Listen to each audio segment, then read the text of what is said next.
Como é que as pessoas vão sobreviver a essa temperatura? O que exatamente está acontecendo com a Terra? A queima de combustíveis fósseis ao longo dos últimos 100, 150 anos está levando ao aumento da concentração atmosférica de gás de efeito estufa, que por sua consequência está aumentando a temperatura do nosso planeta. Quem que manda no que vai acontecer? São os cientistas, são os próprios bilionários, né? Na nossa sociedade, quem decide isso é os... Paulo Artacho. Ele é coordenador do Centro de Estudos Amazônia Sustentável da USP, mestre em Física Nuclear e doutor em Física Atmosférica. Hoje ele vai nos revelar a verdade sobre o futuro da Terra, o futuro da humanidade e como estamos vivendo a sexta grande extinção em massa. Isso vai comprometer a disponibilidade de água e bilhões de pessoas podem ser impactadas com isso, principalmente nas regiões mais vulneráveis do nosso planeta. A gente está comprometendo uma parcela da biodiversidade do oceano e dos ecossistemas terrestres se não tomarmos cuidado com o que nós estamos fazendo com a questão ambiental como um todo. A Terra passou por 5 grandes extinções em massa, né? Isso. E parece que a gente está passando pela sexta agora. Parece não, estamos. Causado pelo homem. Se continuar nesse grau que está indo hoje, o planeta está indo rumo a um caos, assim, a gente pode dizer? Teremos um planeta... O Brasil como um todo vai... Rapidinho aqui, antes de começar, esses dias eu tava olhando as métricas aqui do canal e eu vi que 74,7% das pessoas que assistem aqui os podcasts, episódios, não estão inscritas. Você não sabe a verdadeira importância da sua inscrição.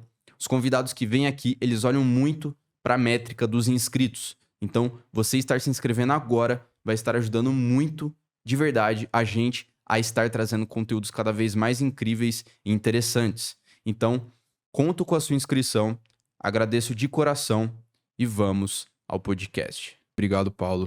De Obrigado, coração, é um prazer por ter estar vindo. aqui. Pô, obrigado, cara. Desculpa o transtorno novamente, tá? Vamos lá. Enfim, peço desculpas, espero que agora esteja tudo certo, à vontade e tal.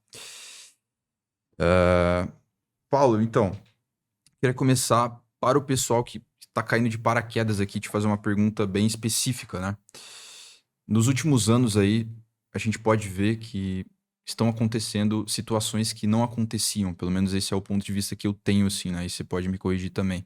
Então, tivemos o caso ali no Rio Grande do Sul, as temperaturas estão batendo recorde, né, atrás de recorde. O que exatamente está acontecendo com a Terra hoje, assim, dizer? Olha, a ciência é muito clara nesse aspecto e, na verdade, você não precisa ser cientista para você observar que o clima está mudando radicalmente, muito rapidamente, com impactos sociais e econômicos de uma maneira muito forte, né?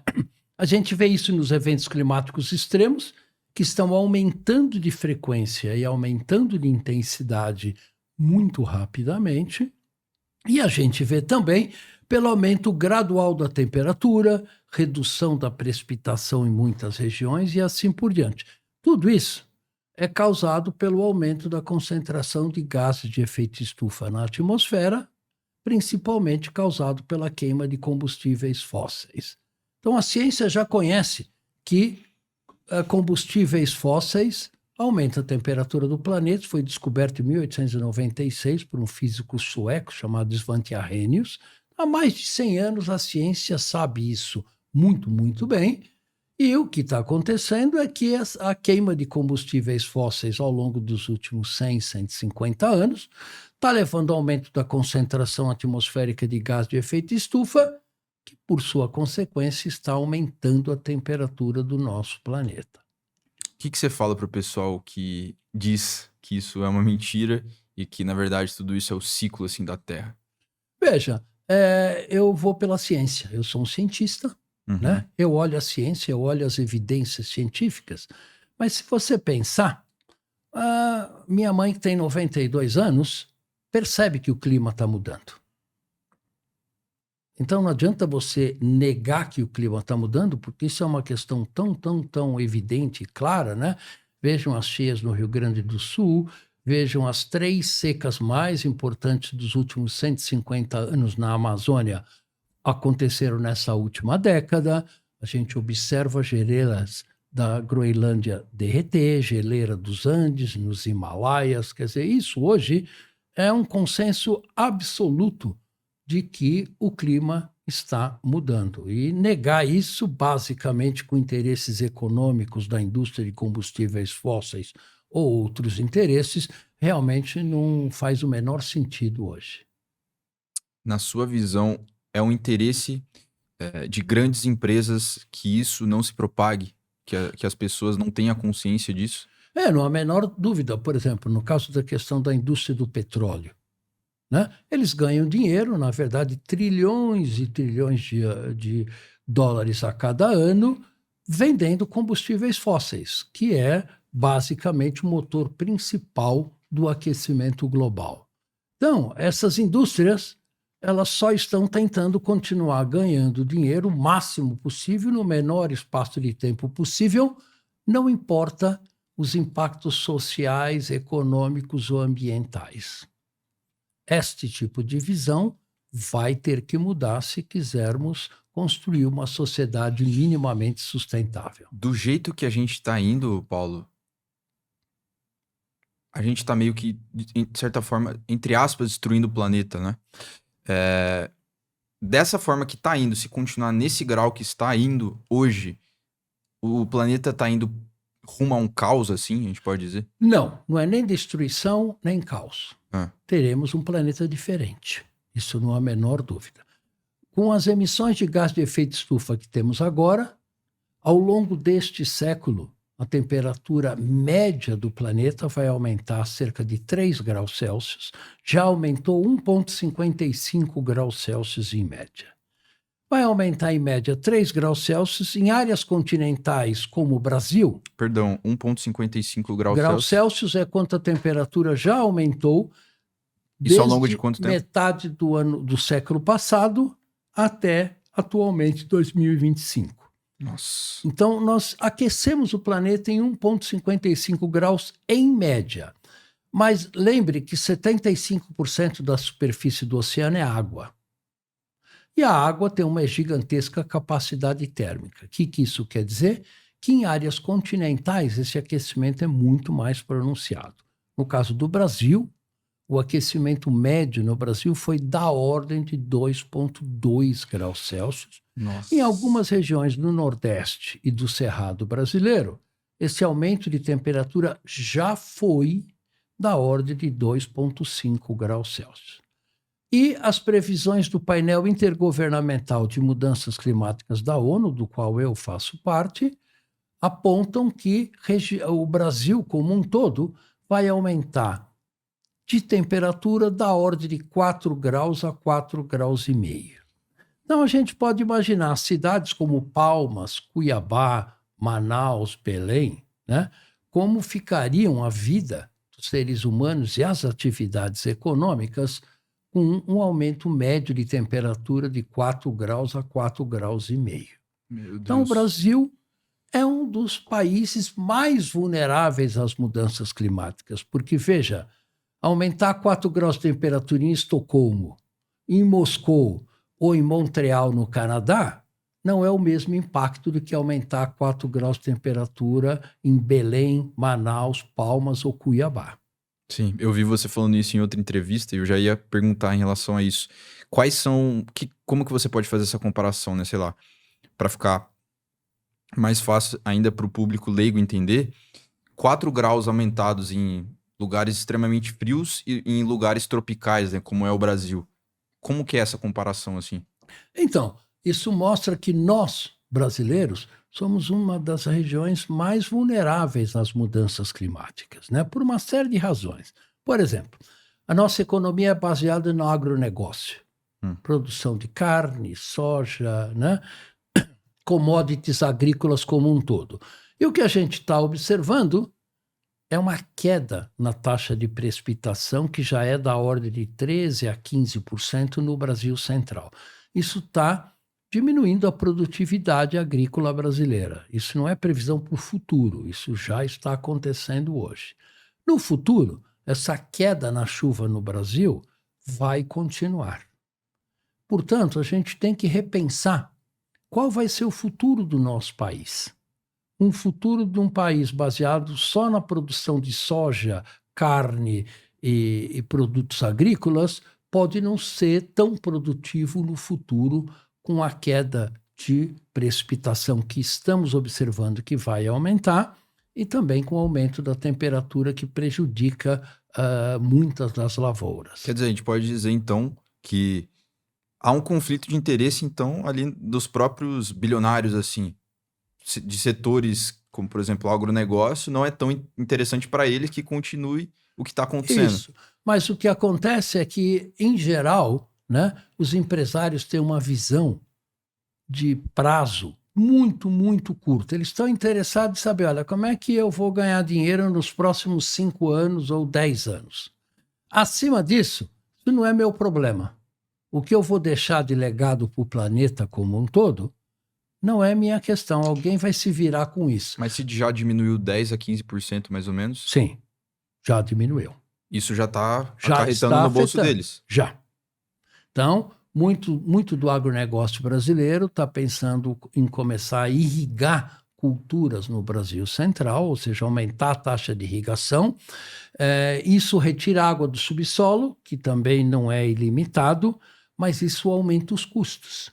Então, diminui a competitividade do agronegócio brasileiro e a nossa capacidade de produzir comida. Isso não é particular do Brasil. É muito complexo, né? Isso. Então, o planeta vai ter dificuldade de alimentar 10 bilhões de pessoas em 2050. Né? Então, isso vai trazer muitas tensões geopolíticas importantes, né? Que podem se transformar em guerras comerciais ou guerras reais ao longo das próximas décadas. E como que você vê, assim, quem que manda no que vai acontecer? São os cientistas, são os próprios bilionários, né, que está falando, é o Estado, é a população, É o sistema econômico. É o próprio sistema econômico Isso. que vai mandar ali. Sim. O sistema econômico Quer dizer, a média de tudo isso.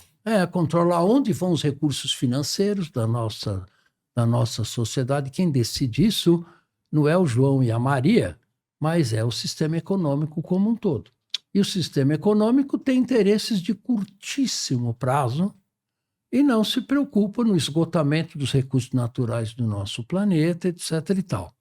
Por isso é que a gente precisa de políticas públicas, como o Acordo de Paris, né?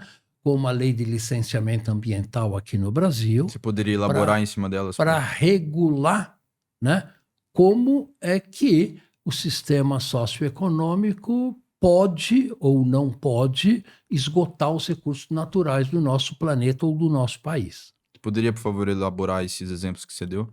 Então, por exemplo, a lei de licenciamento ambiental é uma lei que foi aprovada no Congresso Brasileiro há 3 semanas atrás, está na mesa do presidente para ele sancionar ou vetar, e é uma lei que basicamente acaba com licenciamento ambiental. O que a gente quer dizer com isso? Hoje, para um empresário, por exemplo, uma companhia de mineração quer implementar uma atividade que vai ter impacto ambiental, aquele impacto ambiental tem que sofrer uma análise técnico-científica para minimizar o potencial risco da população para que não aconteçam mais frequentemente acidentes como o de Brumadinho, por exemplo. Né? O que acontece é que o projeto de lei aprovado no Congresso Nacional, ele permite o autolicenciamento ambiental. Ou seja, o sujeito se autodeclara que o empreendimento dele não vai ter impactos ambientais. Isto daí é uma coisa que não existe em nenhum outro país do nosso planeta, porque o sujeito pode estar usando muito mais água do que ele poderia utilizar e vai prejudicar outras fazendas, por exemplo, outras cidades abaixo.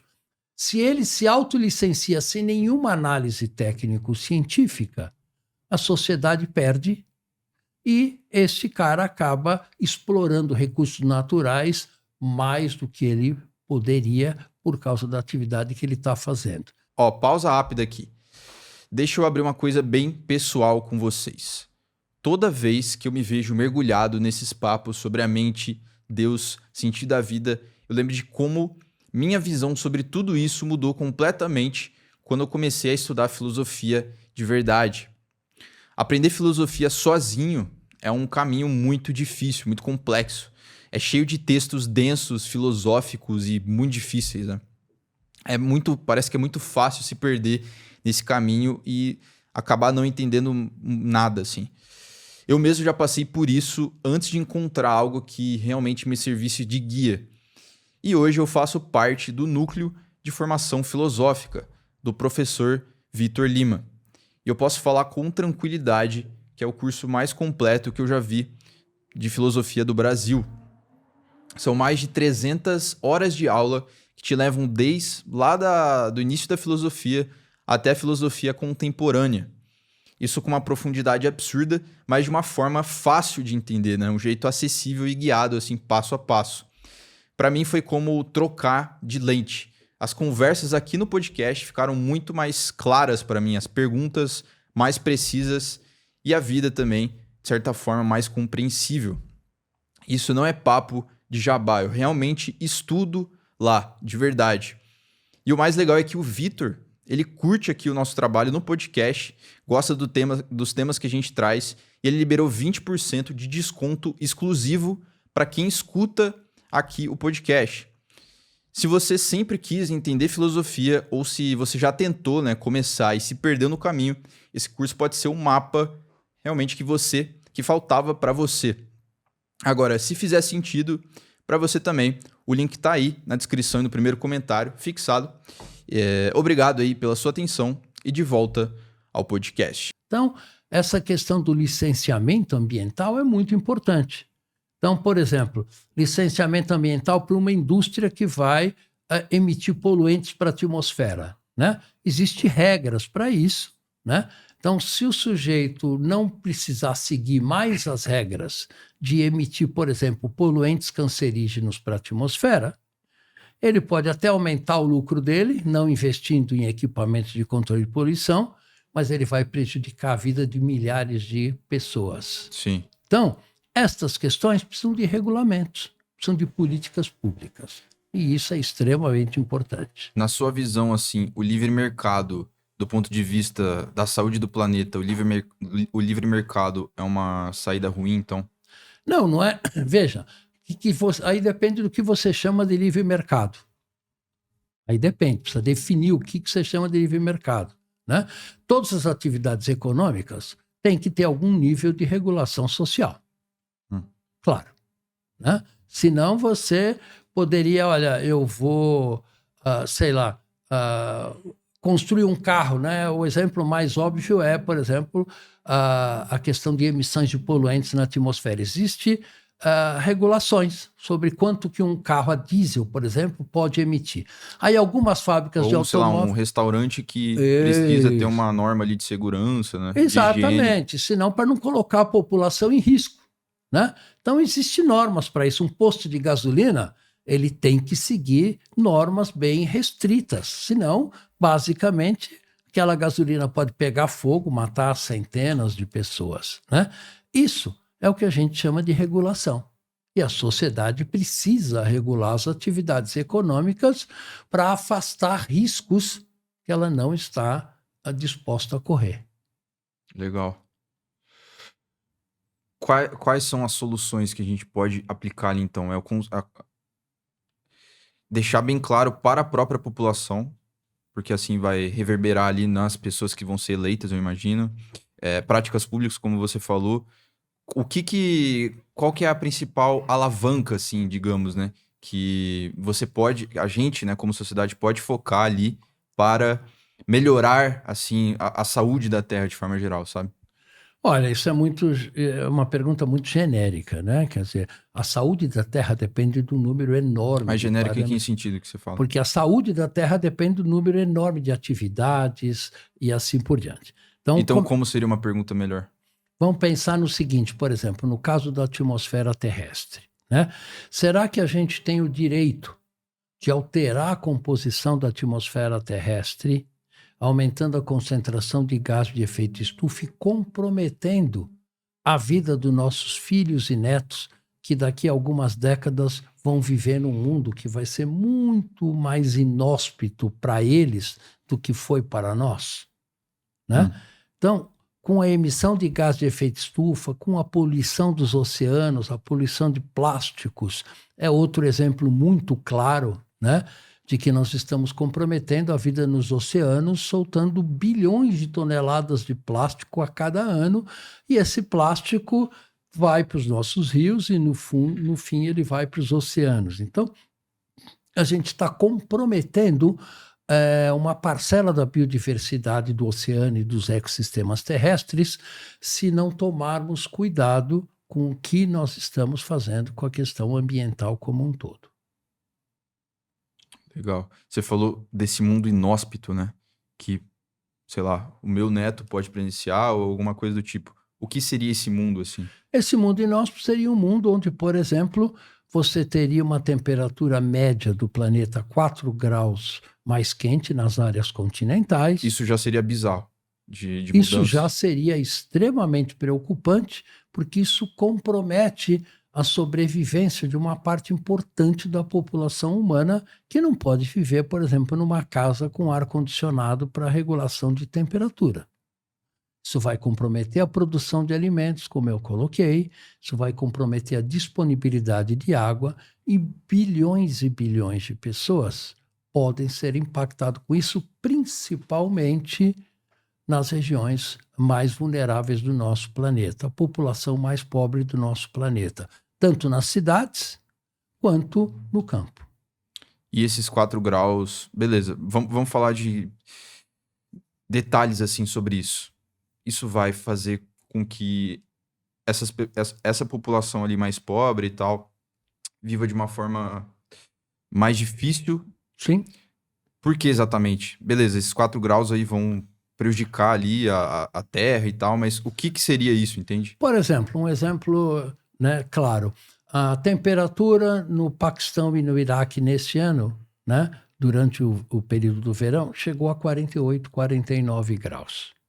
Quando essa temperatura chegar a 52, 53 graus, a população que vive naquela região não vai ter condições de sobrevivência e vai falecer. Mas isso se deve ao fato da própria temperatura mesmo? Sim. Que vai fazer elas falecerem? Sim, o excesso de calor, né, faz uma demanda excessiva no sistema de regulação térmico do nosso corpo e você pode vir a ficar desidratado.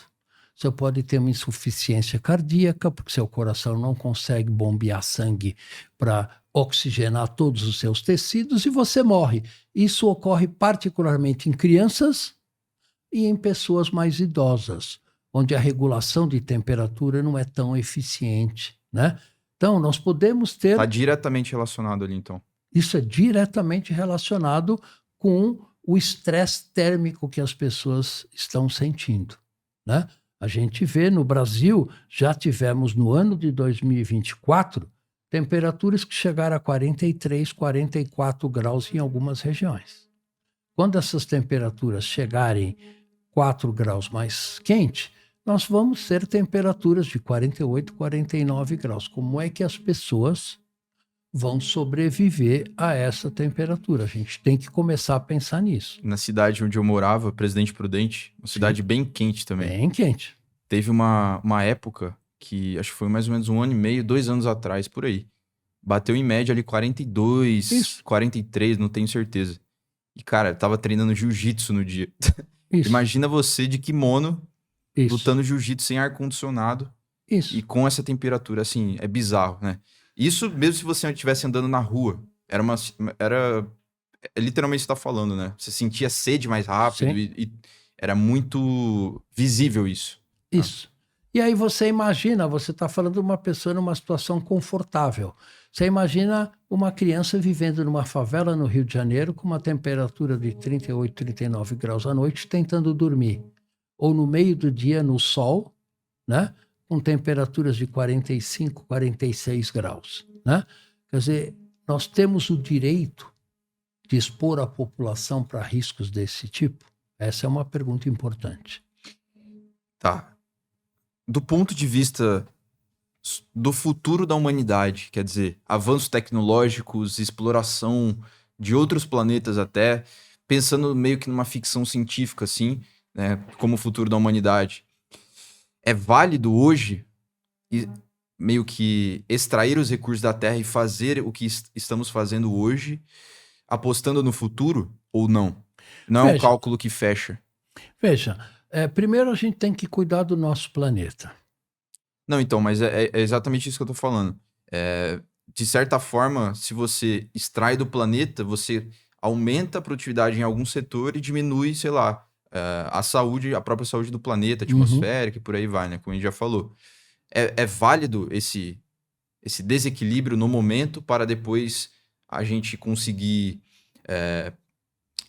tornar viável, sei lá, os painéis solares e carros elétricos e por aí vai. Porque o meu ponto é o seguinte, a minha dúvida é a seguinte, se o ser humano não tivesse utilizado muitos combustíveis fósseis para chegar onde a gente estava, possivelmente a gente não estava com o carro elétrico aí, entende? Uhum.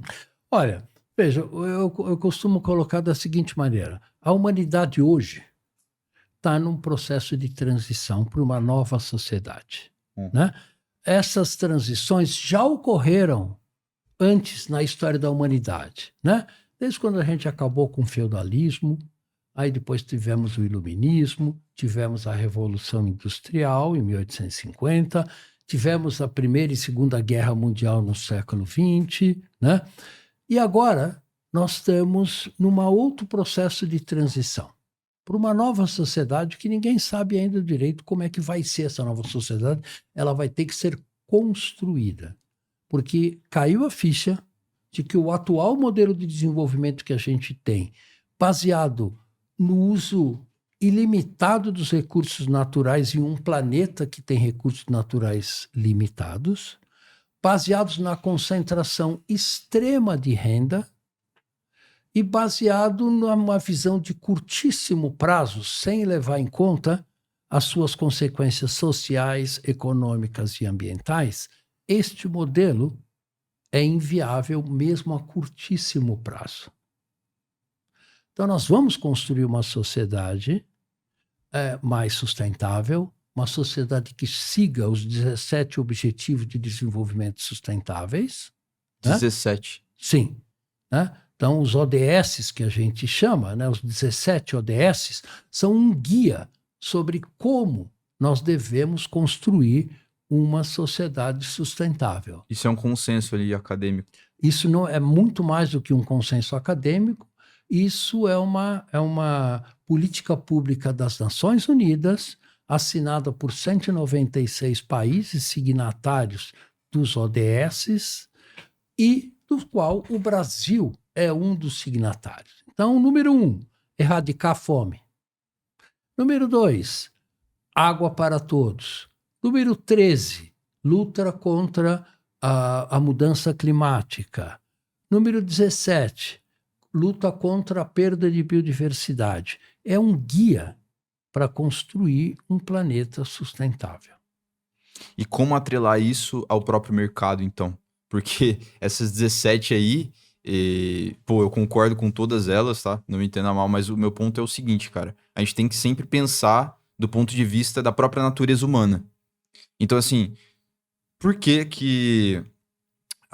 o mundo está como está, na minha visão? Pela nossa própria biologia, pelo ambiente que as pessoas nascem, etc e tal.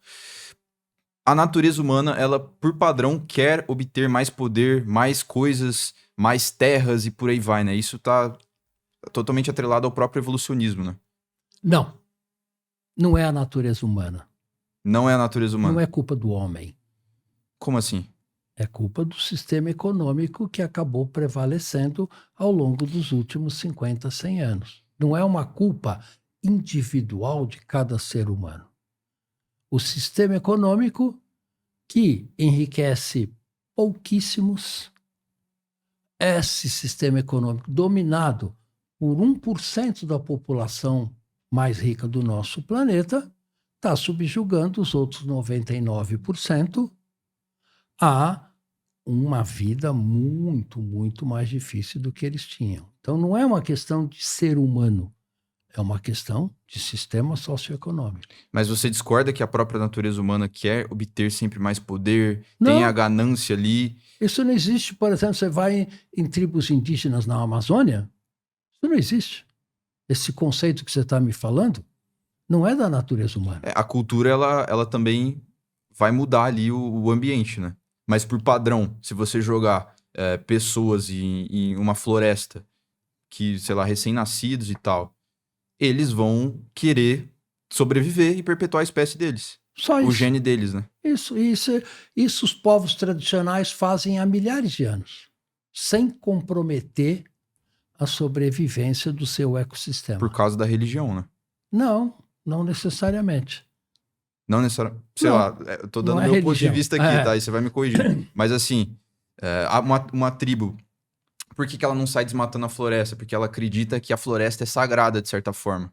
Então, tem Deus ali, eles têm vários deuses e por aí vai. Então, eles não podem, pela própria cultura ali, pela própria religião, os dogmas, sair desmatando, né? Mas se não tivesse isso, muito provavelmente eles sairiam Não, querendo obter poder. Não, eu não diria que é muito provavelmente. Tanto é que isso não ocorre. Os Porque eles têm a povos religião ocupam deles, né? a região. Não é pela religião. Os povos ocupam a Amazônia há milhares de anos, de uma maneira sustentável, explorando os recursos da floresta, sobrevivendo com esses recursos, tá? E sem destruir a floresta. Ponto. Não é por religião, não é por... É por sabedoria, na verdade. Eles sabem que eles não podem destruir o que sustenta a própria vida deles. Porque os valores deles são diferentes desses bilionários, no caso. Claro. Exato, tá tudo atrelado aos valores, certo? Eu não sei o que você chama de valor, mas, na verdade, o que acaba acontecendo é que essas tribos percebem aonde estão os limites da exploração dos recursos naturais que eles podem explorar, tá? E usam isso de uma maneira inteligente. Por que do seu ponto de vista, essa pergunta pode parecer muito idiota, mas eu gosto de fazer essas perguntas para realmente entender ali o ponto de vista dos convidados, né? Por que do seu ponto de vista faz mais sentido a sabedoria, assim, desses indígenas do que o pensamento de, sei lá, explorar e destruir a terra em prol de acumular grana? Veja, o que você acumula recursos financeiros para quê? Para guardar no banco? Para comprar muito mais bens do que você pode utilizar? Quer dizer, para que ter um iate de 500 milhões de dólares que você não usa? Para que ter um carro de 5 milhões de reais para você pegar esse carro e ir até o supermercado e voltar? Sim. Né? Quer dizer, o que move muito... Alocação de recursos ali inúteis, né? Totalmente. Mas aí, então, por que faz sentido a dos indígenas? Não, eu não digo... Veja, não faz sentido comparar uma coisa com outra, tá? Não estou te dizendo que aquele faz sentido e a outra deixa de fazer sentido. O que eu estou levantando a questão é que os povos tradicionais aprenderam a viver dentro dos recursos que lhes dão. Isso vale para a Groenlândia, isso vale para a Amazônia, isso vale para populações da África, da Ásia e assim por diante. Queria entender essa sabedoria que o senhor citou sobre os povos, né? Os limites, você tem que respeitar os limites da natureza. E eles fazem isso.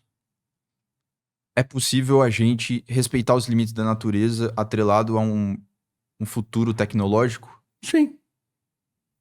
Não há dúvida nenhuma. Na verdade, é a única maneira. Você desrespeitar os limites dos recursos naturais disponíveis para você é dar um tiro no pé, por razões óbvias, né? Uhum. E isso é o que nós estamos fazendo ao longo dos últimos 100, 150 anos. Isso vai ter que mudar. Parece que é uma consequência igual usar um esteroide, né? Então, sei lá, o cara que usa um esteroide anabolizante, enfim, Isso. ele tá sacrificando o futuro dele em prol de melhorar o presente, assim, a potência do momento, certo? Sim. Seria mais ou menos nesse esquema, no caso que está acontecendo hoje. A gente está meio que sacrificando o futuro por uma alta produtividade no momento presente. Fez Sim. sentido isso? O futuro está sendo comprometido, né, por uma visão de curtíssimo prazo que está predominando atualmente no sistema socioeconômico. Interessante. Vamos dar uma viajada aqui então, Paulo. Você acha que, ou não uma viajada também, mas num futuro onde as mudanças climáticas sejam tão brutais assim, que aumente tanto a temperatura, a primeira coisa que vai faltar vai ser a água ou a comida? Na verdade, os dois, e isso depende da região onde você vai estar. Tá? A mudança climática não vai impactar igualmente todas as regiões do planeta e não vai impactar igualmente os ricos e os pobres. Tá? Então, esse é um conceito importante. Tá? Os pobres vão ser muito mais duramente atingidos. Por exemplo, a gente vê isso no dia a dia. No Rio Grande do Sul, as enchentes do Rio Grande do Sul, dificilmente você viu ali uma mansão de algum milionário sendo carregado pelas águas. Rolou também, não rolou? Muito pouco, comparado com a quantidade de palafitas e a quantidade de barracos em favelas que foram varridos pela água. Quando você tem escorregamento de terra em Petrópolis, quem é escorregado e quem morre ali é a população de baixa renda. Né? Uma enchente nunca vai chegar aonde eu moro aqui em São Paulo, mas pode chegar nas pessoas que trabalham na minha casa. Então, as mudanças climáticas e os eventos climáticos extremos impactam muito diferentemente os pobres e os ricos. Isso se deve pelo fato dos próprios recursos econômicos, é evidente. Sim. Mas o lugar, geralmente, onde eles vivem, também... Quais são os atributos ali que fazem afetar mais os pobres? Sim, veja, por exemplo, você tem aqui em São Paulo, né, alguns bairros na Zona Leste que basicamente inundam todo ano. Mas a população não tem condições de sair daquela região para ir para uma região que não inunde. Eles não estão lá porque eles querem. Que, de certa forma, lá também é mais barato, né? Exatamente. Eles são forçados a ficar numa região que lhe traz vulnerabilidade. Eles não estão lá, eles não são bestas, eles não são idiotas. Eles só estão ali porque não conseguem migrar para uma região mais segura. Então não dá para bater o martelo e falar, pô, é isso, vai ser primeiro a comida ou vai ser primeiro a água. Não. É sempre relativo ao ambiente. Isso vai depender de região para região. Isso vai depender do grau de vulnerabilidade, isso vai depender do grau de organização que a sociedade pode ter para enfrentar a mudança do clima e vai por aí afora. Mas a média, Paulo, seria... Primeiro vamos ter problemas com água ou com comida? Provavelmente água. Como já está acontecendo. Você pega regiões da Síria, por exemplo, né, onde há 40, 50 anos atrás você tinha disponibilidade de água, hoje não tem, forçando a população a migrar. A mesma coisa no norte da África.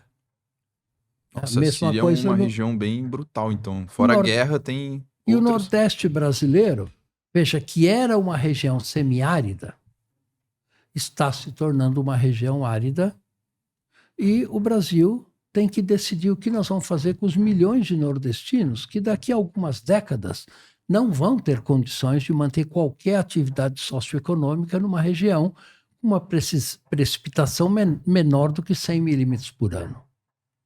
Uhum. Eles são muito vulneráveis. E nós precisamos de políticas públicas para ajudar essa população a sair dessa situação de vulnerabilidade. Qual política pública poderia ser implementada na sua visão, assim, para ajudar eles? No caso do Nordeste brasileiro, bom, evidentemente você tem que fornecer, primeiro, educação e realocação dessas pessoas. Essas pessoas não vão para Recife ou para Salvador ou para alguma grande cidade, né? Elas precisam ter alguma ocupação, né? E se eles eram só agricultores, né?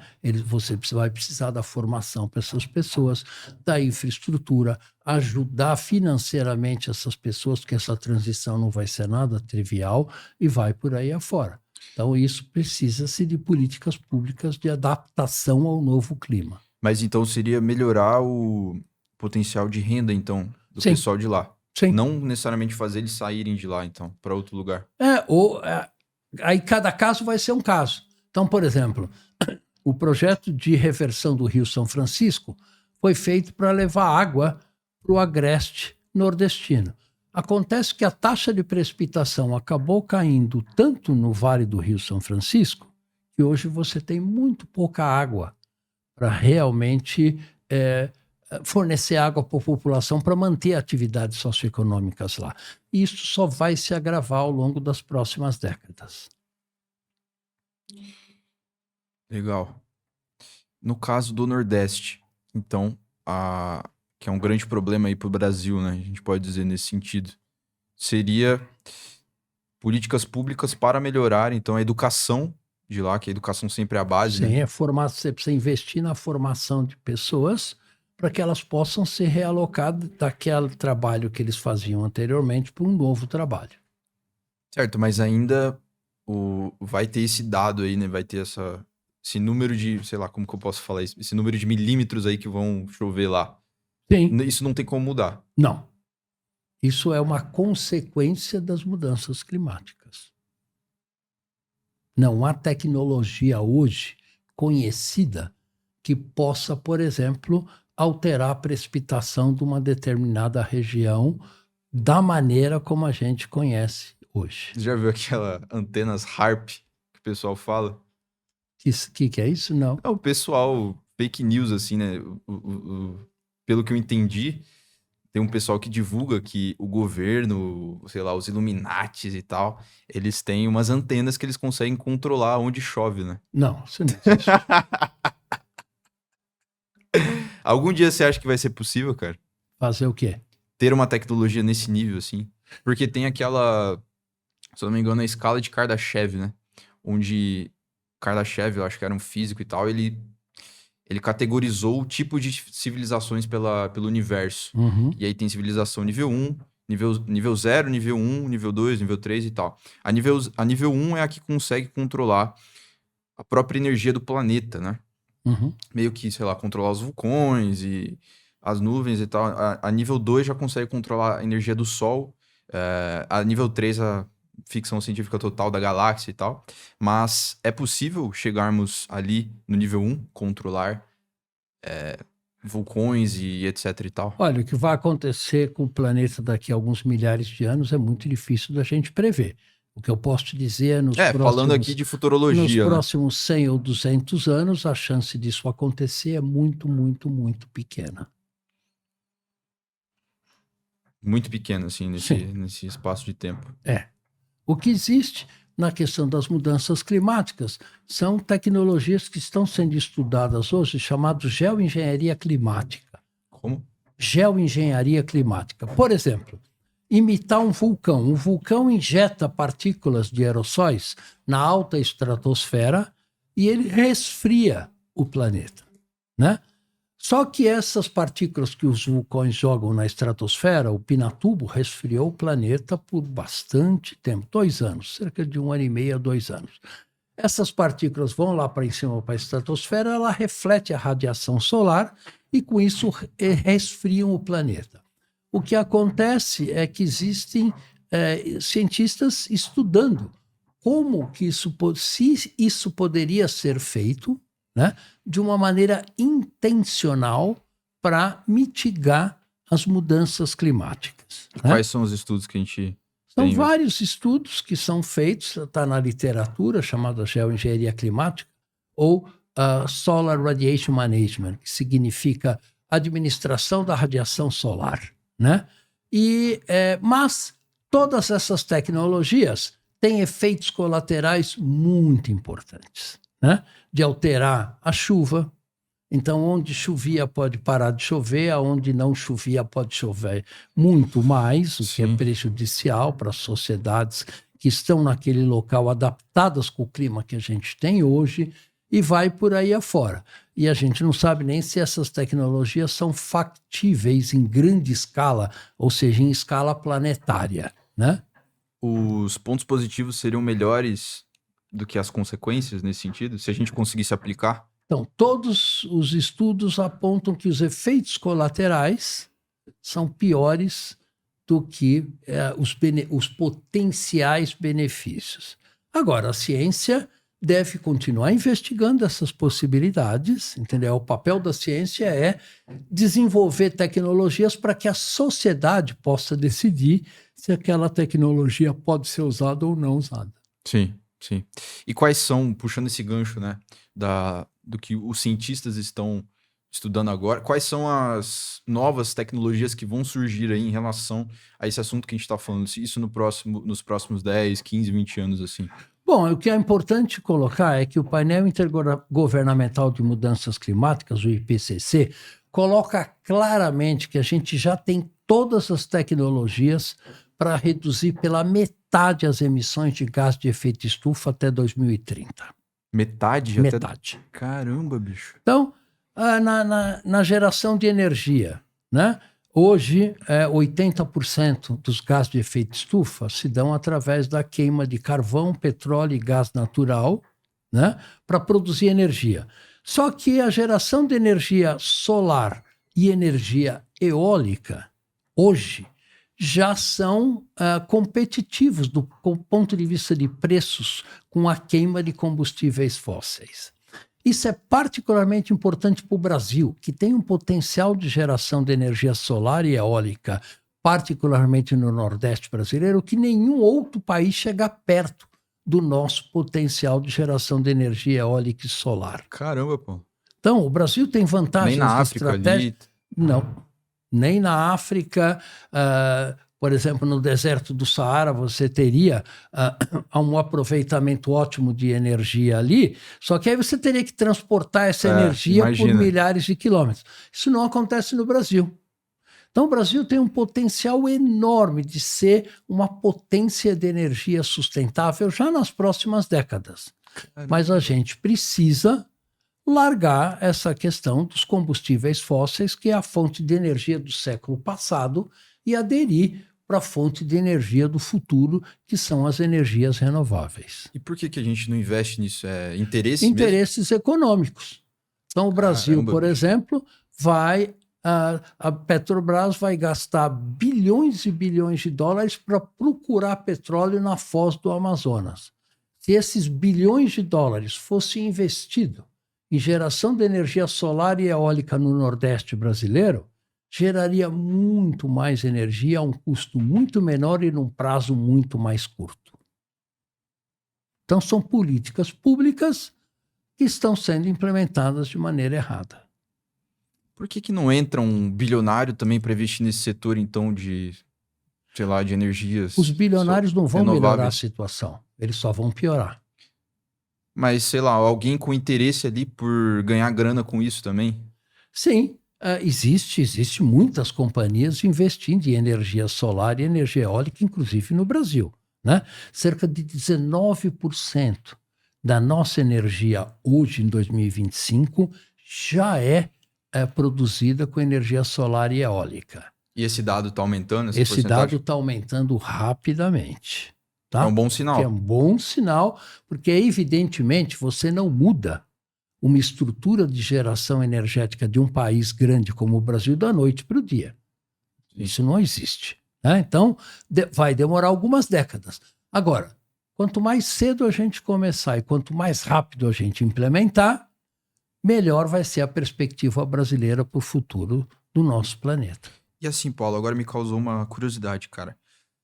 É uma conta que fecha, sei lá, vamos pegar esses bilhões de dólares que a Petrobras iria utilizar ali para perfurar a Amazônia, sei lá e tal, e colocar no Nordeste brasileiro.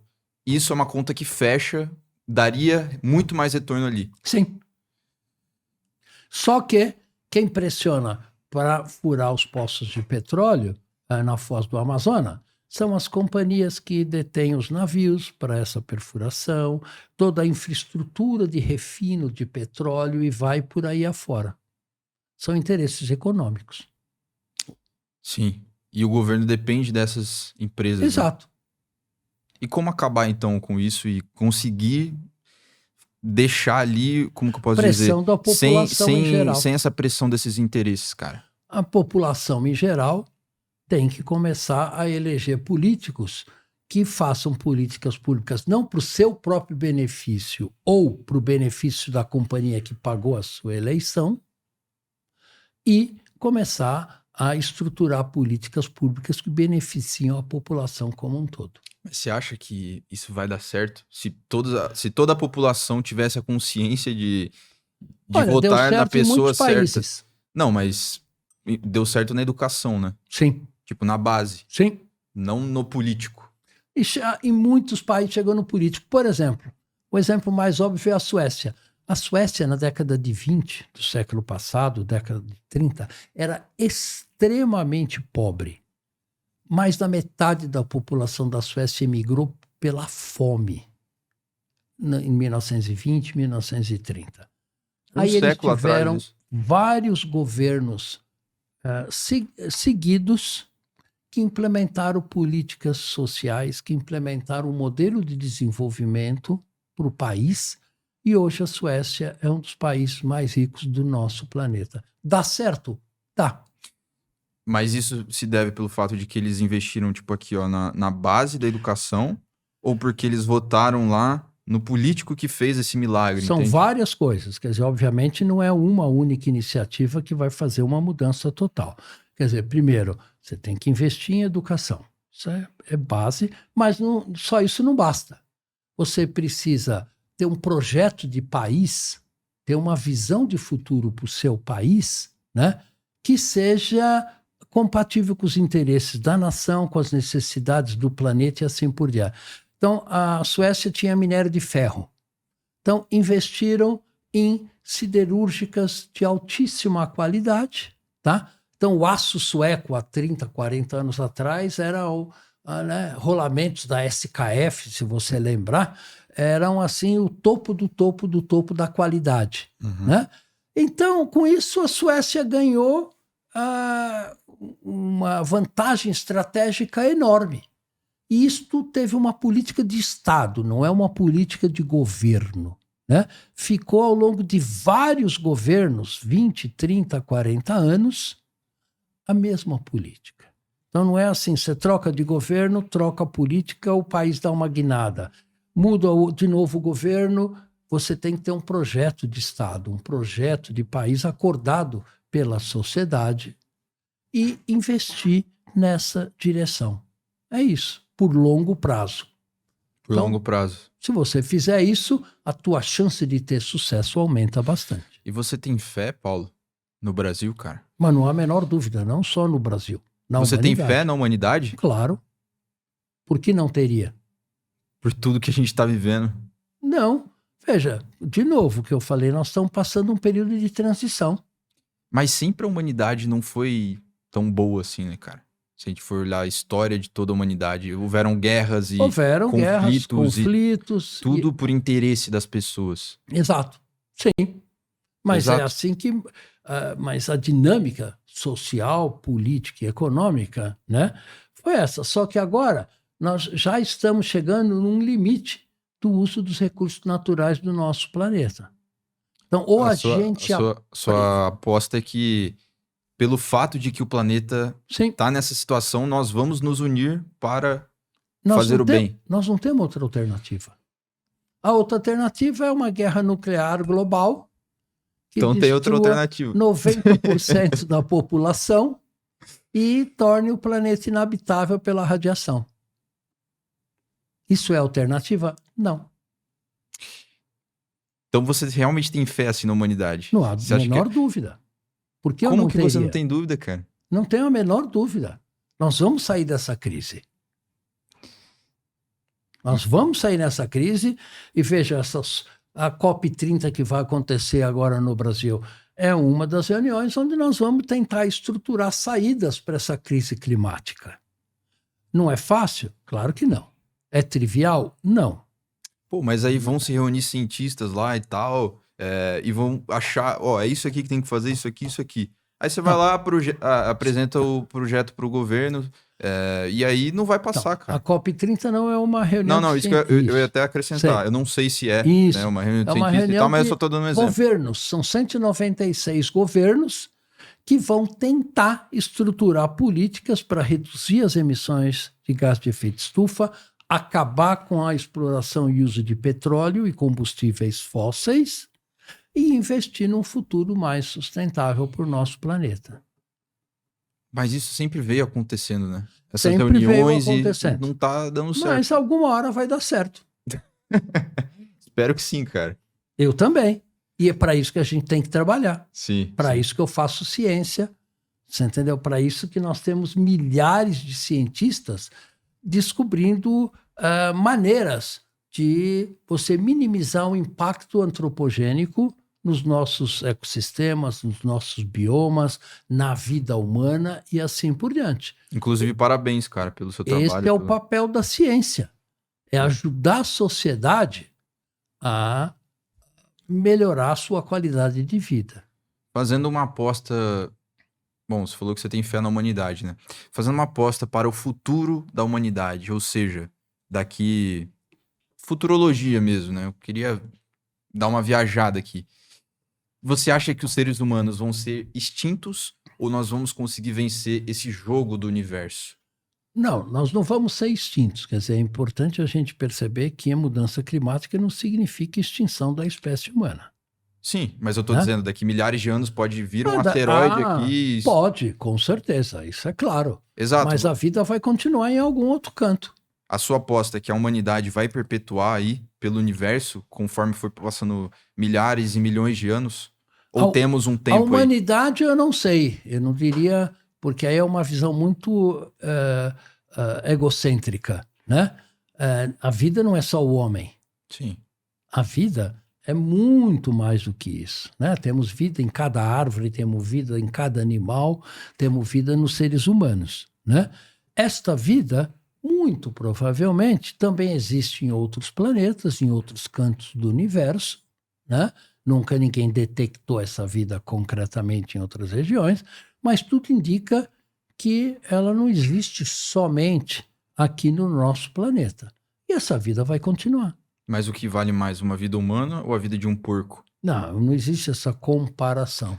Existe, é um dilema. Eu não acho que é um dilema.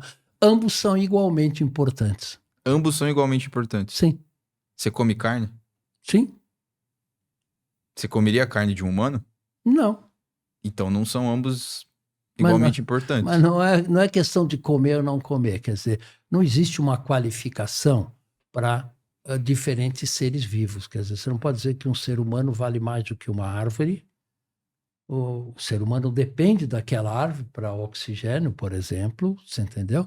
E vai por aí afora. Nós estamos vivendo num planeta onde cada ser vivo ajuda na manutenção de um outro ser vivo. Nós mesmos temos milhares de bactérias dentro do nosso organismo que controlam o metabolismo nosso. Nós dependemos dessas bactérias. Sem essas bactérias no nosso intestino, a gente morre. Sim. Sim. É simples. É sempre um jogo você vai mútuo dizer ali, que né? o homem vale mais do que aquela bactéria? Não. Não vale. Não. Não. Ambos são igualmente importantes. Não, mas calma lá. Você já ouviu o dilema do trem? Qual o dilema? O dilema do trem é um dilema filosófico onde, bom, se tem de um lado do trilho tem uma pessoa, de outro lado tem 5, né? Sim. E o trem tá indo em direção a 5 pessoas, e aí você pode ou não puxar uma alavanca para sair das 5 pessoas e matar uma pessoa, né? Mas não é essa a pergunta que eu quero fazer. Eu queria saber assim, o trem tá indo em direção a um ser humano, e aí, se você puxar a alavanca ali, você é o cara que tá controlando, você tem a opção de puxar a alavanca e bater em um porco. Mas isso não E significa... aí, você puxaria ou não?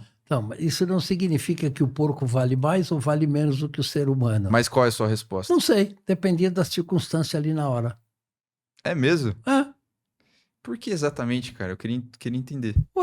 Porque, veja, não necessariamente um outro ser vivo vale mais do que um ser vivo. É muito simples. Não tem nenhuma relação. Você pode dizer que nós somos mais evoluídos do que um porco, ou um boi, ou uma vaca? Não necessariamente. Então por que você não comeria um ser humano, mas você come um porco? Bom, aí pode ser questão social, questão de costume. Sim. Que tem que ser levado em conta também, claro. Uhum.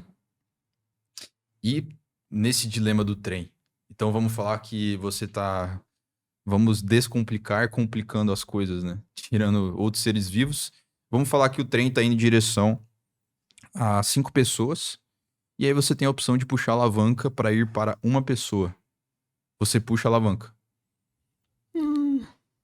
Talvez sim, talvez não. De novo, não sei. Não tenho resposta para essa tua pergunta. É possível que sim. Você acha que a resposta é complexa? Eu acho que sim. É uma decisão ética. Não é simples.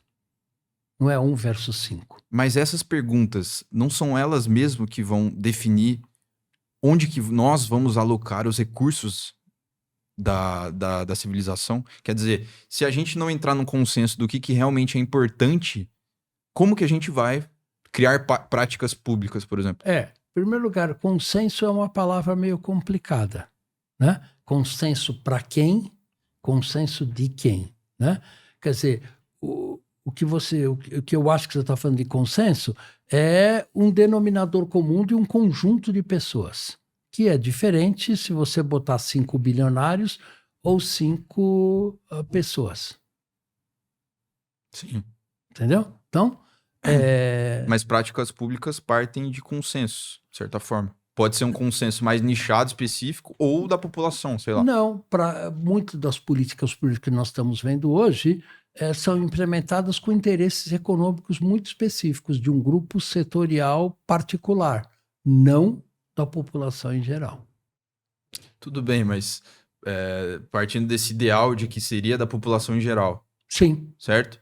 A população em geral teria que ter um consenso sim, para guiarmos essas Sim. políticas, essas práticas públicas. isso. Qual isso, que é isso. esse consenso que você acha que deveria ter? É o bem-estar da maioria? É a igualdade? É a liberdade? O que que é para você? Sem bem-estar da maioria, redução de desigualdades sociais, né?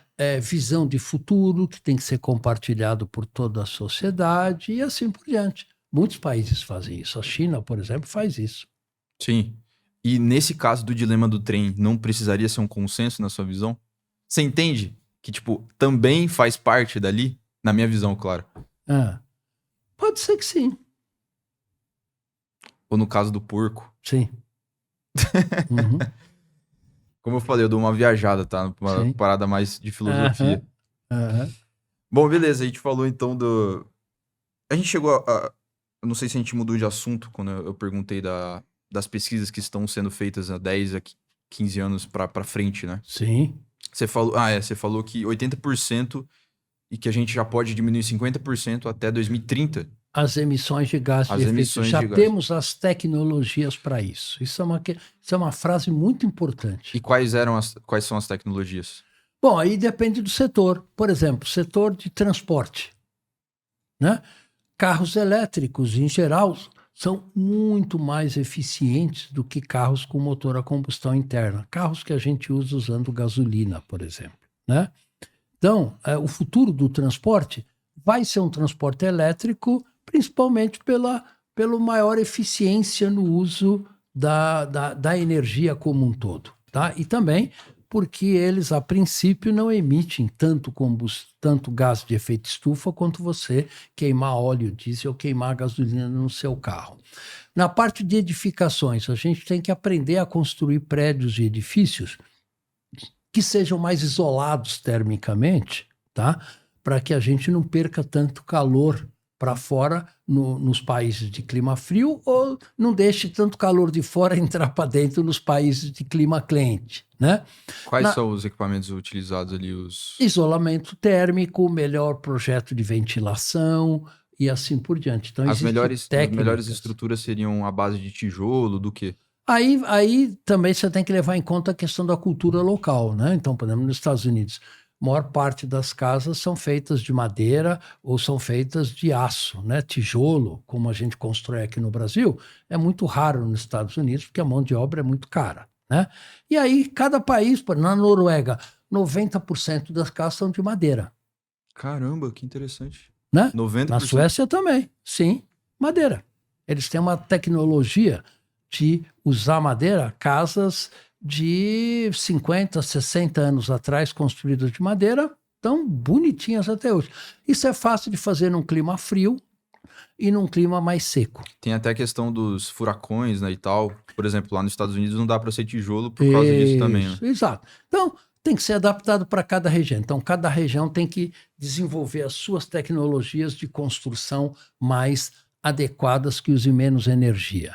Aí você tem processos industriais, né? Você tem muitas indústrias com motores e tecnologias da década de 50 do século passado, né?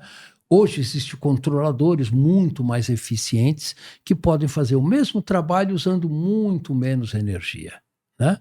E vai por aí afora. Então, existe toda uma corrida hoje para você usar menos recursos naturais, reduzir as emissões de gás de efeito estufa e tornar os processos mais eficientes.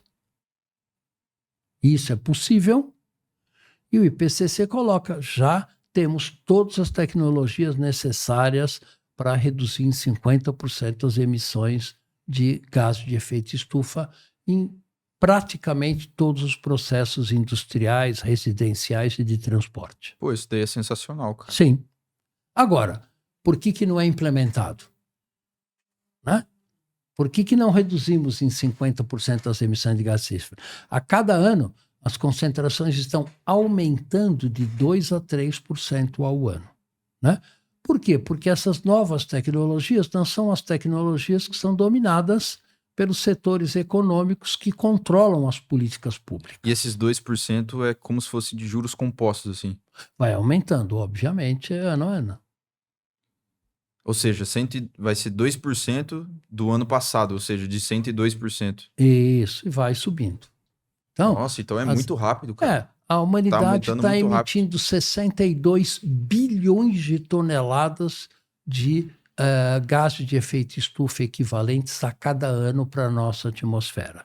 Acontece que a atmosfera é uma casquinha extremamente fina. 80% da massa da atmosfera está nos primeiros 15 quilômetros. Então, se você joga 60 bilhões de toneladas nesse reservatório muito pequeno, as concentrações aumentam muito rapidamente, que é o que está acontecendo agora. E se a gente parasse, vamos falar que, sei lá, o ser humano, beleza, entrou num consenso mundial Sim, de que paramos. isso. Quais seriam... Naturalmente, a própria Terra iria se reajustar para o que estava antes? É uma ótima pergunta. A questão é a seguinte, ela vai se reajustar, só que o dióxido de carbono, o CO2 da atmosfera, ele tem uma série de processos de remoção. Alguns deles duram 100 a 300 anos, enquanto outros demoram 1.000 a 3.000 anos de remoção. Então, o que nós estamos fazendo hoje vai ter implicações por muitos séculos, queira a gente ou não queira.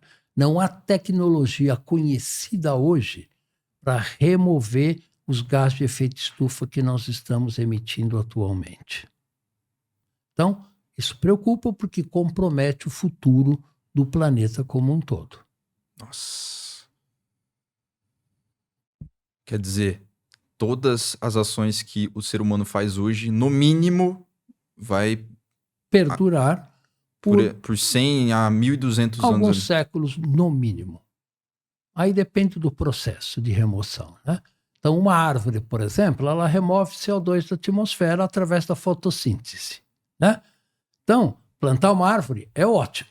Só que é o seguinte, a árvore só absorve carbono até quando ela atinge a maturidade, que é em torno de 30 anos, 40 anos, no caso de árvores, por exemplo, da Amazônia.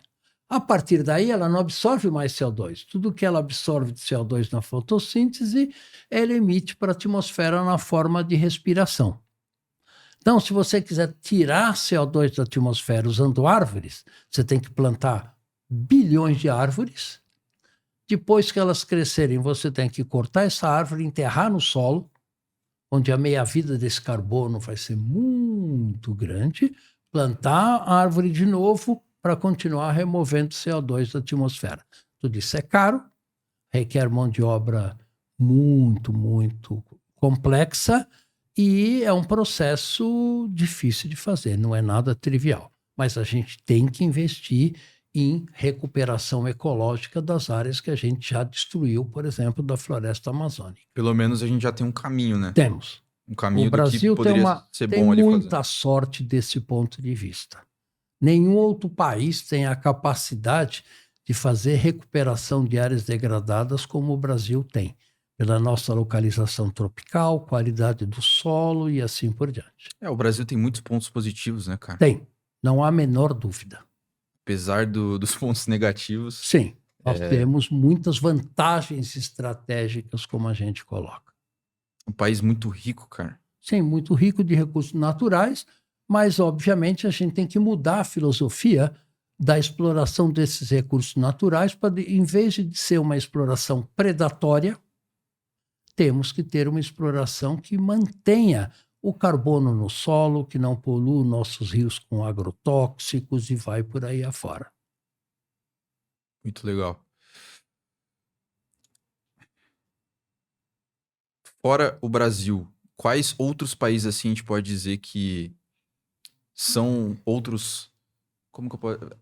É uma falácia dizer que a Amazônia é um pulmão, né, Isso da não Terra. existe. Mas o Brasil parece que é um grande centro assim de preservação ambiental, por mais que tudo Sim. que esteja acontecendo, né? Quais são outros países assim que a gente pode dizer que também tem isso? A África, sei lá. Olha, os países da continente África africano ali. é um país, é um continente muito complexo, né, por causa do período colonial, né, europeu em relação à África. Tem crescimentos populacionais explosivos em muitos países, como a Nigéria e assim por diante. No sudoeste da Ásia, como a Indonésia, também é um país, né, muito, muito populoso, né? Os países menores do sul da Ásia, como o Vietnã, Malásia e assim por diante, também têm os seus próprios problemas, mas estão crescendo muito rapidamente, como o Vietnã, por exemplo. Mas, obviamente, você não pode comparar um país, né, com a dimensão continental que o Brasil tem com países minúsculos, como Malásia, E a etc. Austrália ali. E tem a Austrália, que em sua maior área é um país desértico. E a precipitação na pouca área do continente australiano que pode ser ocupado por humanos está diminuindo muito rapidamente. Então, é um país hoje muito rico, mas com uma população muito pequena e menos de 5% da sua área efetivamente ocupada, o que não ocorre com o Brasil. O Brasil é uma pepita de ouro, né, cara? Então, o Brasil tem tudo para ser um país absolutamente líder nesta nova transição que a gente está fazendo. E falando na Amazônia, né, já veio um biólogo aqui e disse que, bom, a Terra passou por 5 grandes extinções em massa, né? Isso. E parece que a gente está passando pela 6ª agora. Parece não, estamos. Causado pelo homem. É mesmo? Sim. Estamos passando pela 6ª? Isso é muito bem conhecido da ciência. Sim. Né? Como é que a gente sabe isso? Bom, você vai pega um carro, viaja até Goiânia, por exemplo, veja onde era cerrado, hoje é só plantação de soja. Você vai para Rondônia, vê onde eram fazendas, hoje é pastagem para gado. E vai por aí afora. Então, toda a biodiversidade que existia naquelas regiões foi destruída pelo sistema econômico. Quer dizer, não está prejudicando só os seres humanos, né? Não, claro que não. Várias espécies estão sendo afetadas, cara. Estão sendo Você tem algum extintas. dado em relação a dados de extinção? Sim, existe muitos sistemas. Tem um sistema que chama do CRIA, C-R-I-A, que faz o mapeamento da biodiversidade brasileira e ele aponta, né, que espécies estão sumindo aonde e com que intensidade. Isso é muito importante porque a gente depende da biodiversidade para nossa própria sobrevivência. Tá? Então, você depende de abelhas para fazer polinização, por exemplo. As abelhas estão desaparecendo por causa do uso de agrotóxicos e vai por aí afora. Né? Então, quando eu era criança, a nossa brincadeira era pegar vagalumes, né, botar num vidro para fazer uma lanterna. A minha filha não sabe o que é, nunca viu um vagalume na vida dela. Você não encontra mais, né? Não, você não encontra mais vagalumes, não é só no Brasil, no mundo todo, por causa da poluição por luz, por causa da destruição de habitats. Então, Você veja que só ao longo da minha vida, 70 anos, mudou muita coisa, né? E essa mudança está levando a uma perda muito importante de biodiversidade. Muitos animais vão ser extintos, como o urso polar, como os grandes paquidermes na África. Tá pela tendo o problema dos destruição. sapos também, eu acho, né? Isso, os anfíbios todos estão sendo extintos, ninguém sabe direito por quê. Muito provavelmente é uma doença causada por fungos que Caramba. se propagam mais rapidamente com temperaturas maiores. Então, Então tá relacionado a pode gente. estar relacionado com o aquecimento global. Mas é muito difícil de estruturar causa e efeito nessas questões. E, no caso, o planeta é um planeta muito vivo, né? Sim. Se o ser humano fosse extinto hoje, as coisas se adequariam de volta ao Mas não normal. há a menor dúvida, muito rapidamente.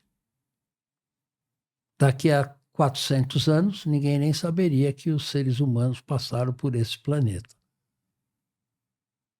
Então a gente Nem tem pelos que ter... vestígios de prédios e tudo. Sim, ia sobrar alguns vestígios de prédios que, com o tempo, também iam se dissolvendo e... O planeta ia voltar a ser o planeta Sim. que era ali. Era muito curioso, durante a época da pandemia, né, muitos animais que não eram vistos nas grandes cidades, na Europa, nos Estados Unidos, voltaram a ser vistos nas grandes cidades, ursos, pumas e assim por diante.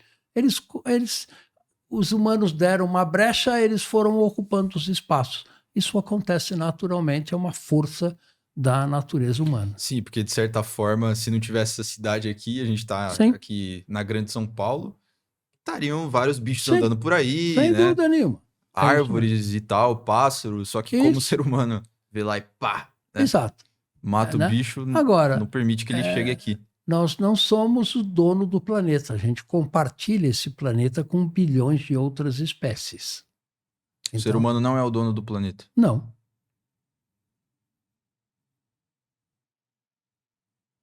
E a gente depende da biodiversidade para a nossa própria sobrevivência. Essa é outra questão muito importante. Então, preservar a biodiversidade é tão importante quanto preservar o clima que a gente tem adequado para as nossas atividades socioeconômicas. Quem é o dono do planeta, então, é a somatória de todos os indivíduos? Sim. E se o ser humano populasse Marte, por exemplo? Teríamos que ver. Aí é difícil você fazer uma especulação, né? Hoje, com a tecnologia que a gente tem, é impossível. Mas daqui a 500 anos ou 1000 anos, obviamente, ninguém sabe para qual direção nós vamos seguir. Falando nesse papo de extinção dos seres humanos e tal, qual o momento da sociedade, da humanidade, enfim, você usaria uma máquina do tempo para ir? Olha a pergunta. Mas assim, vamos falar que você tem uma... Qualquer data, você pode ir para a Grécia Antiga, falar com Sócrates, Sim. você pode ver os dinossauros. Qual data você iria? No passado? Isso. Olha, eu acho que a época que você falou, né, do florescimento da cultura helenística na Grécia foi um dos períodos mais bonitos da história humana. Grandes filósofos, matemáticos, né, se desenvolveram muito naquela época. Mas tem outras épocas também muito interessantes, a própria civilização romana, né, a própria civilização indígena. Por exemplo, como é que os indígenas viviam na Amazônia 2000 anos atrás, né? Como é que a civilização inca vivia no Peru? Como é que a civilização maia vivia no México, né? É muito interessante tentar estudar como é que essas populações foram extintas, né? Então, os incas e os maias foram extintas. Há várias teorias pela qual isso aconteceu, muitas delas ligadas com mudanças do clima, né? Mas ninguém sabe ao certo o que ocorreu. Então, pode ser uma questão interessante. Você não gosta muito de dar uma viajada assim nesses assuntos? Não, eu sou muito... Bom, sou cientista. Mais prático, né? Exato. Então, eu basicamente olho o mundo do ponto de vista da ciência. Você acha que é inútil essas conversas? Não, claro que não. A imaginação humana é algo absolutamente estratégico para a nossa vida. Legal. Falando disso, né? Falando um pouco mais de você, assim. Você acabou de falar que olha para a vida de... Bom, pensa de uma forma mais prática, né? Pelo fato também de ser cientista, você é um cara muito inteligente também, dá para ver que você tem valores também muito bem definidos ali, quer dizer, melhorar o planeta, igualdade para os seres humanos e tal. Agora eu que te pergunto, Paulo, o que realmente importa na vida, cara? Olha, amor. Se eu diria uma única palavra, é o sentimento que você pode ter pelos seus parceiros, pela vida como um todo, pela cultura, tudo isso que eu chamo de amor, onde aí amor é uma palavra muito mais ampla, né? É amar a vida como um todo. Então defina o amor. O que exatamente é o amor? Olha, em primeiro lugar, você não precisa definir tudo, né? Eu não consigo achar uma definição em palavras. Eu sei muito bem o que é. Todos nós sabemos, né? Mas às vezes fica difícil você expressar isso em 3, 4 ou 5 palavras. Alguns artistas, como Caetano, como Gil, conseguem fazer isso muito fácil. Eu não consigo. É uma limitação que eu tenho. Agora, eu sei o que eu sinto muito claramente e eu luto por isso a cada segundo da minha vida. Mas seria esse sentimento de potência, assim, por amar uma pessoa? O que seria necessariamente esse amor, assim, sabe? Que você tá descrevendo, é como você ama uma pessoa, é o amor da própria civilização, o que seria? Não é só uma pessoa. Você pode amar, por exemplo, um nascer de sol, por exemplo, né, uma situação, um objeto, uma pessoa e assim por diante, né? Quer dizer, mas o que é importante, isso é uma coisa fundamental da natureza humana, né? Os nossos sentimentos como um todo, né? Tanto amor, raiva, ódio, positivos ou negativos, né? Amizade, solidariedade, né? Então, esses sentimentos é muito o que faz um ser humano ser um ser humano. A sua visão, a arte em si, né? É importante para a sociedade? Esse não é importante, é essencial. É onde você expressa os seus sentimentos. Então, escutando uma sinfonia de Bach, por exemplo, ou escutando uma música do Caetano Veloso, né? Não tem como não se emocionar. E essa emoção é o que nos fazem um ser vivo, um ser humano. Ou seja, tudo isso que a gente tenta resolver de forma prática, a sociedade precisa disso, Sim, porque são, são coisas ali que vão melhorar o bem-estar das pessoas e do próprio planeta e tal. Só que o que torna a vida mais brilhante seria a arte, a poesia, essas coisas assim. seria o sentimento que a gente tem em relação à vida, em relação às outras pessoas, em relação ao objeto, em relação ao mundo como um todo. Eu valorizo muito isso. A gente falou muito de extinção, né? De animais, dos seres humanos e, bom, várias questões relacionadas à morte em si, né? Eu queria saber de você, assim, hoje você, no dia que a gente tá gravando isso daqui, você tem medo da morte? Não, sob hipótese alguma. Não deveria ter de jeito nenhum. Não. Alguma hora minha vida vai acabar, né? E, e aí, depois acabou. Outras pessoas vão continuar o trabalho que eu estou fazendo.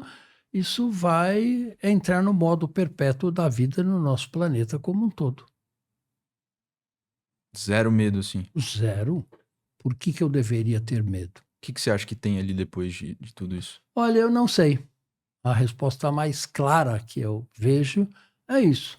Não sei. E o mistério não te causa angústia? Não, por que deveria? Porque você não vai saber a resposta E por que eu tenho que saber tudo? pra viver melhor o hoje, né? Não, eu vivo melhor o hoje sem me preocupar o que vai ser depois da morte.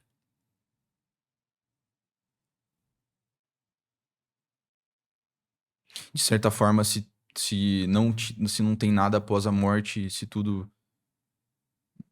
for aquela black screen, né? Aquela Sim. tela preta, e, bom, a gente sabe que a Terra vai ser engolida pelo Sol daqui 5 bilhões de anos. Sim. E de acordo com a própria entropia do universo, o universo tende ao caos, assim. Uhum. Se não tem nada depois da morte, a vida não tem muito sentido, certo? Não, Por que exatamente? erradíssimo. A vida tem o seu sentido independente do que pode acontecer ou não depois da morte. E qual que é o sentido da vida? O sentido da vida é você trabalhar, você estruturar a sua vida para o benefício dos outros seres humanos, para o benefício da natureza e assim por diante, que é o que eu faço no meu trabalho do dia a dia. Sim. Paulo, show de Legal. bola, cara. Legal, Obrigado foi aí um bom papo. Obrigado pela presença. Imagina, Desculpa aí o transtorno, que cara. nada. De Tudo verdade. bem. Espero que tenha sido legal. Legal, foi ótimo. Legal, um bom papo. Divulga pro pessoal aqui nessa câmera suas redes aí, seu Instagram, o que você quiser divulgar, suas pesquisas, enfim. Eu não uso muito. Tenho Facebook, mas eu uso meu Facebook exclusivamente para divulgação de questões científicas que eu acho que é importante, né? Porque hoje é tão importante você produzir ciência de qualidade quanto levar essa ciência para a população em geral. E hoje os melhores meios para fazer isso é através das redes sociais, né? Então, eu uso o Facebook para, quando eu vejo alguma questão científica importante, um artigo importante, um paper importante, um evento importante, aí eu coloco no meu Facebook, que tem milhares e milhares de seguidores, para que as pessoas que tiverem interesse possam ter acesso a essa informação. Porque essa questão do acesso à informação na nossa sociedade hoje é crítica. Sim. Nem todo mundo consegue ter acesso a bilhões de bytes que circulam a cada dia. Eu pego alguns desses que eu acho que é importante e relevante e dissemino nas redes sociais. Mas eu não sou muito fã de redes sociais, não.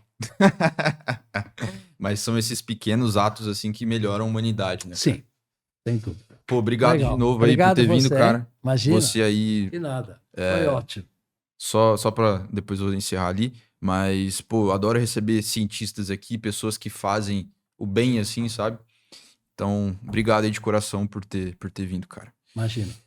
Bom, se você assistiu até aqui, considere se inscrever aí no canal. Sua inscrição é muito importante para a gente. Nos ajuda a trazer cada vez mais convidados de alto nível, como, por exemplo, foi com o Paulo aqui hoje. Então, se inscreve aí. Parece que 74,7% das pessoas que assistem o podcast não se inscreveram. Você se inscrever agora ajuda de verdade, de coração. Obrigado a todos aí que estão apoiando os podcasts nos comentários, enfim. E até o próximo episódio. Tchau, tchau.